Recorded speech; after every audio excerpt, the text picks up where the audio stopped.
এই মুহূৰ্তত চৰকাৰী কৰ্মচাৰীসকলৰ বাবে জনাব বিচাৰিছোঁ অতি সুখবৰ।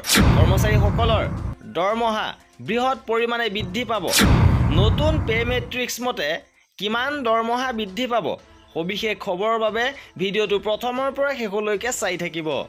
চৰকাৰী কৰ্মচাৰীসকলৰ অষ্টম দৰমহা আয়োগ গঠনৰ বাবে ইতিমধ্যে আলোচনা আগবাঢ়িছে। যদিহে অষ্টম দৰমহা আয়োগ কাৰ্যকৰী হয় তেন্তে কৰ্মচাৰীসকলৰ দৰমহাত ডাঙৰ পৰিৱৰ্তন হ'ব। নতুন পে মেট্ৰিক্স মতে কিমান দৰমহা বৃদ্ধি পাব।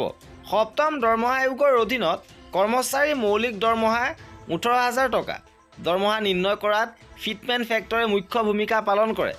ফিটমেণ্ট ফেক্টৰৰ ভিত্তিত পুৰণি বেচিক পে'ৰ পৰা সংশোধিত বেচিক পে' গণনা কৰা হয়। সপ্তম দৰমহা আয়োগৰ পৰামৰ্শ অনুসৰি ন্যূনতম মৌলিক দৰমহা বৃদ্ধি কৰা হ'ব।